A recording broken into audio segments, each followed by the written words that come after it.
Depuis quand écrivez-vous? Est-ce que, c'est, depuis votre plus jeune âge ou que vous avez eu la passion des livres?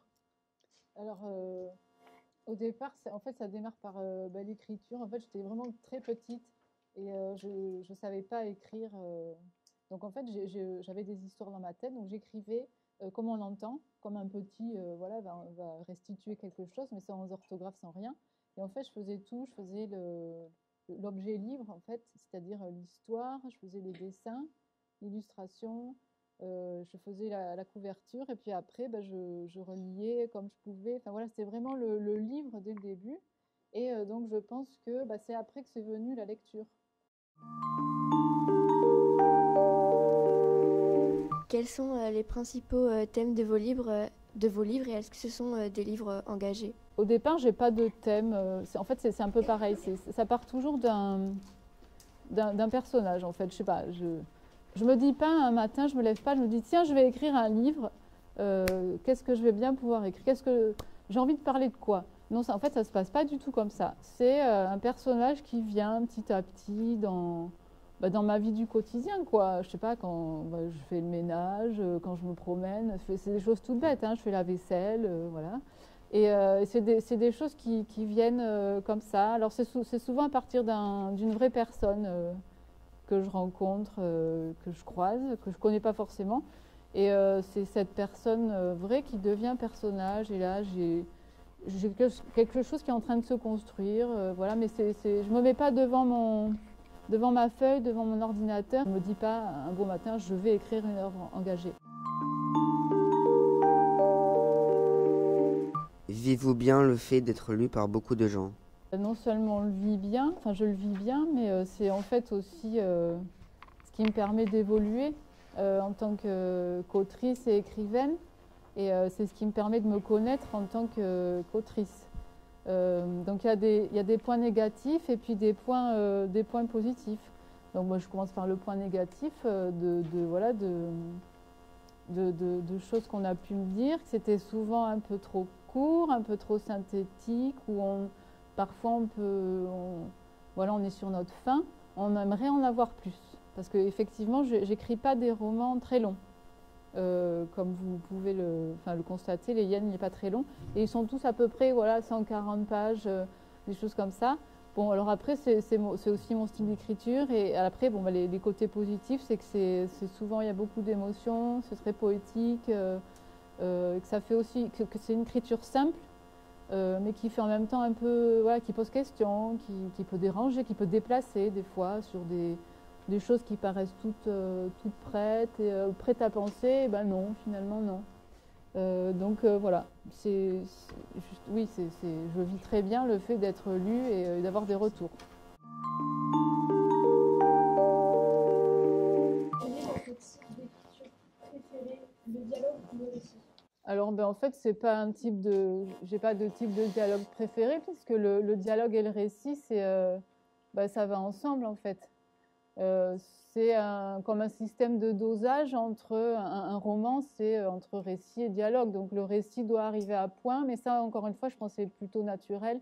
Je me dis pas tout d'un coup, bon, allez, il y a beaucoup de descriptions, là, tiens, je vais mettre un petit dialogue, et puis là, je vais mettre... Voilà, c'est pas du bricolage. Ça va pas être pareil que si vous faites parler un enfant du XVIIIe siècle, ou vous voyez ce que je veux dire, c'est vraiment contextualiser la chose, quoi.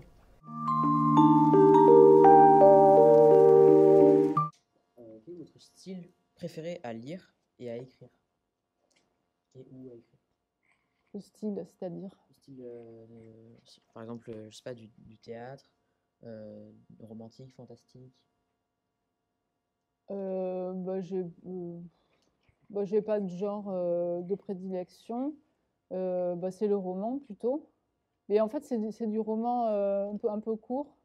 Le théâtre aussi, j'ai écrit une pièce de théâtre qui est pour cinq musiciens, voilà, qui se retrouvent pour une répétition un peu imaginaire, bizarre, quoi, qui est organisée au dernier moment. Et ils se connaissent pas du tout. Et alors là, ça part enfin, ils font tout sauf travailler, sauf répéter. Et alors là, ça part en vrille, quoi. on va dire. Alors voilà, c'est un feu d'artifice voilà, ils parlent de thèmes d'actualité, ils parlent de leur vie, ils parlent de leur tracas, de choses très très concrètes et quotidiennes. Voilà, ça c'est par exemple c'est pour le théâtre. Voilà, sinon je n'ai pas de genre de prédilection.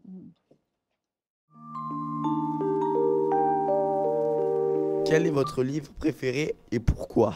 Alors, mon livre préféré, je n'en ai pas parce que c'est très compliqué d'avoir un livre préféré. Bon, je ne vais pas vous refaire le coup du Petit Prince parce que vous le connaissez. Donc ça, c'est bon, c'est un de mes livres préférés. En fait, livre préféré pour moi, ça veut dire que j'aurais aimé écrire, en fait.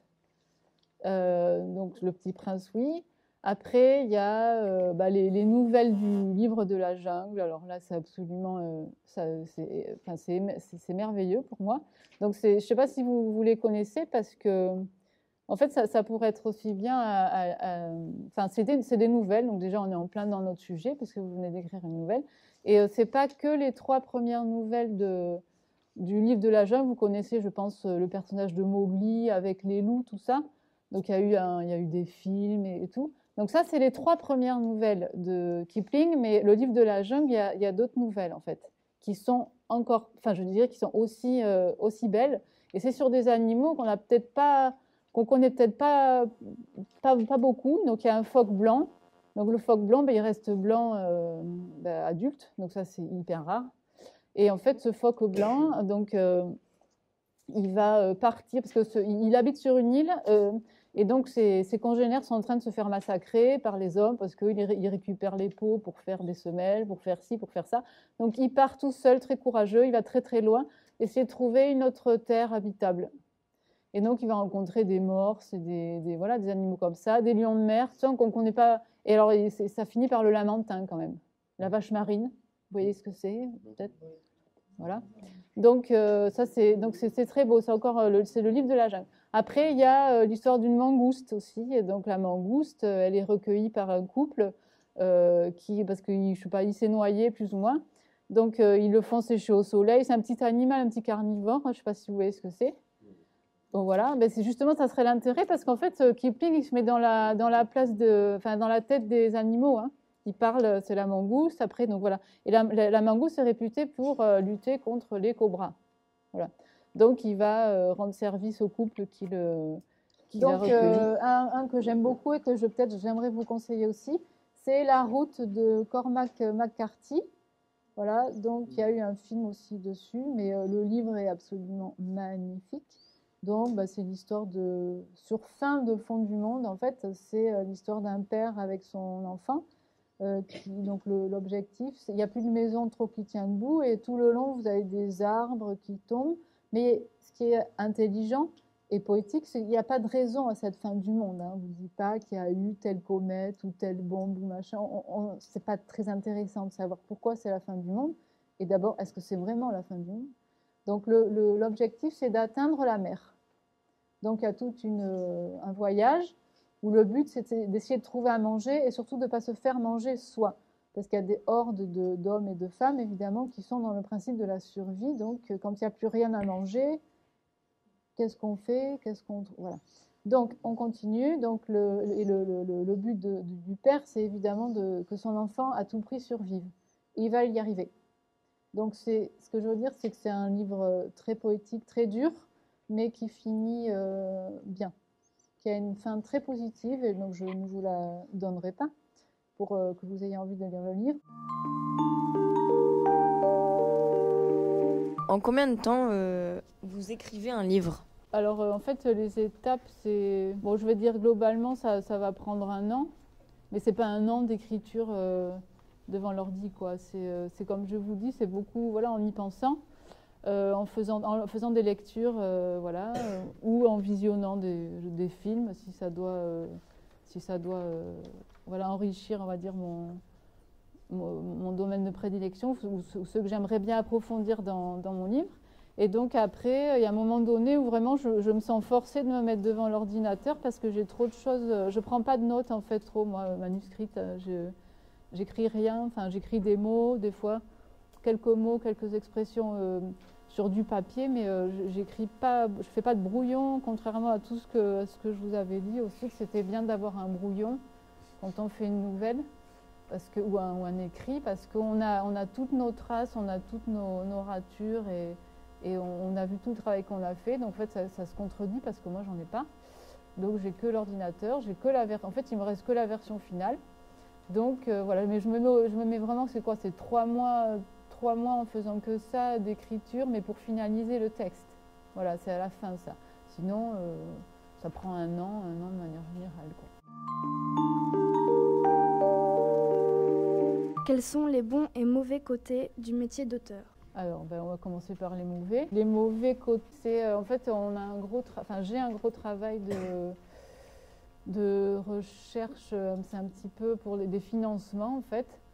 Donc, ça peut être en termes de bourse, d'écriture, ou voilà, des choses comme ça. Donc, il faut non seulement aller voir tous les sites qui proposent ce genre d'aide, et ensuite voir si on est éligible, et ensuite il faut préparer un dossier.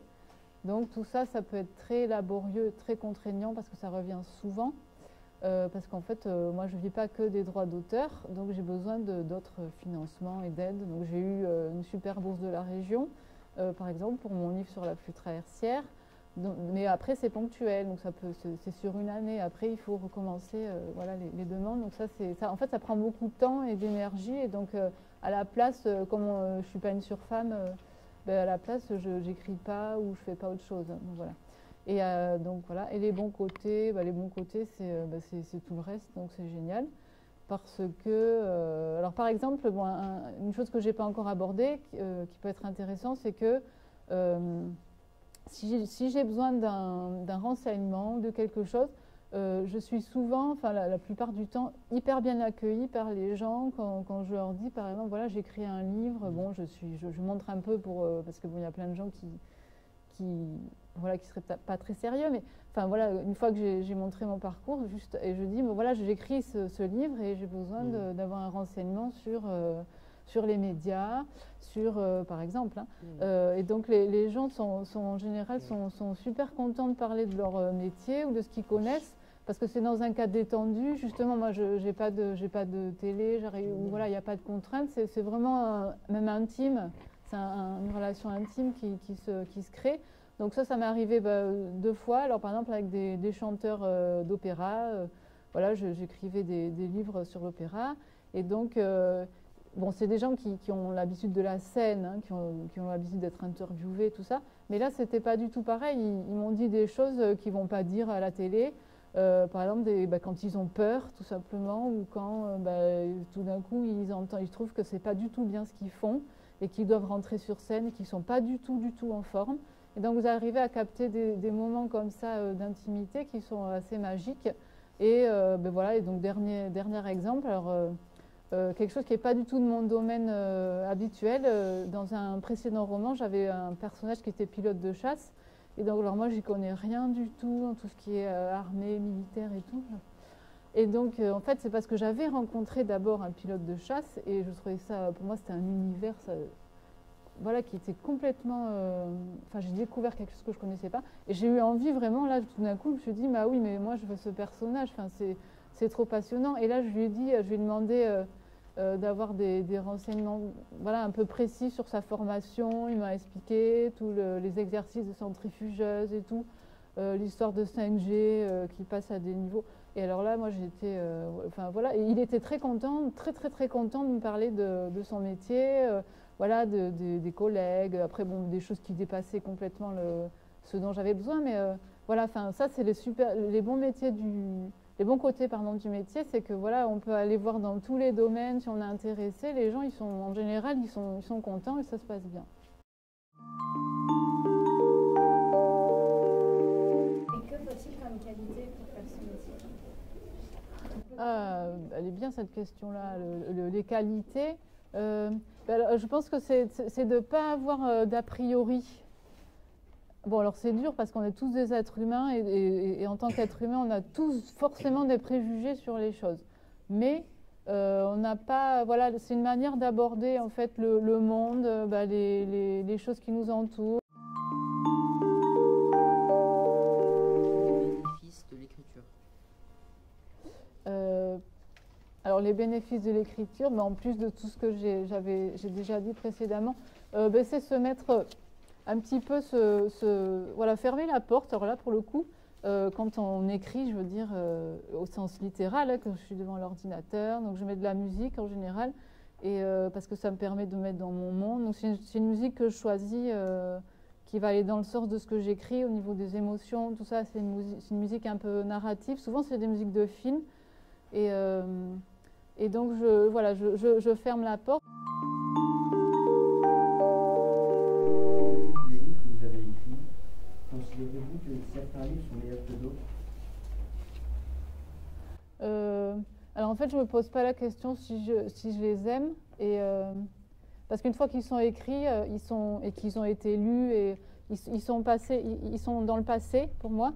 Bon, alors je pense qu'il y en a qui sont meilleurs que d'autres parce que quand on a un peu, voilà, plus on écrit, c'est un peu comme tout ça, voilà, on fait des progrès au niveau de l'écriture, je pense. En fait, je préfère toujours celui que je suis en train d'écrire. Voilà. Les autres, ils ont leur vie, ils m'appartiennent plus du tout. J'y pense très rarement.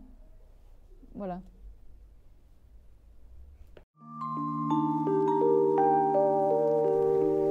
Les enfants du bassin, c'est ton premier livre? Non, pas du tout. Il y a le pilote de chasse. Alors, les enfants du bassin. Alors, c'est l'histoire d'un... Oui, vous pouvez aussi le lire si vous voulez, mais c'est une sœur et un frère qui vivent sur le bassin, qui ne font pas spécialement grand-chose de leur vie. Bon, ils sont plus âgés que vous, hein. Et donc, ils vadrouillent un peu entre eux, vraiment le Andernos, et puis ils vont jusqu'à la pointe du Cap Ferret, hein. Donc, c'est comme un conte, en fait, hein. Et parce que quelqu'un aurait vu à la pointe de ce Cap Ferret un grand requin blanc. Donc l'idée, c'est de savoir si c'est n'importe quoi, si c'est une légende ou ils aimeraient bien vérifier par eux-mêmes. Après, bon, il y a une histoire d'amour un petit peu torturée, donc je ne vais pas m'étendre là-dessus. Voilà. Et donc, oui, c'est plutôt adulte, en fait. Ouais. Non, enfin, j'aime pas ça. Non, en fait, c'est pas adulte. Non, parce que je contredis encore ce que je viens de dire. C'est pas ça. C'est une histoire d'amour particulière, en fait, qui existe. Donc, il faut rentrer dans le livre, en fait, simplement, pour... D'accord. Voilà. Alors, donc, écoute, moi, je vais le lire, puisque j'ai réussi à le récupérer. Voilà, c'était juste mon petit côté bassin. Nord-bassin, en plus. Andernos, Cap Ferret, on est gâtés, non?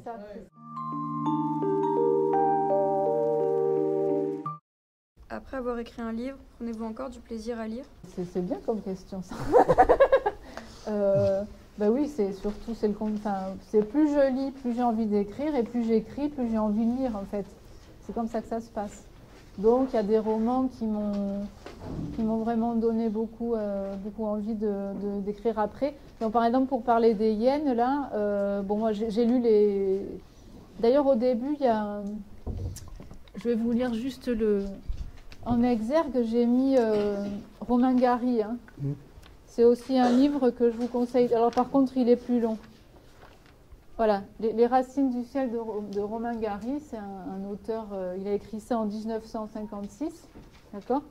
Il était aussi diplomate et plein d'autres choses. Donc il a écrit, il ne faut jamais désespérer, au contraire, il faut être fou. Mais le premier reptile qui a traîné son ventre hors de l'eau pour aller vivre sur la terre sans poumons et qui a quand même essayé de respirer, il était fou lui aussi. N'empêche que ça a fini par faire des hommes. Donc, nous. Il faut toujours essayer le plus qu'on peut. Merci beaucoup à vous, Aurore, à l'ensemble professoral.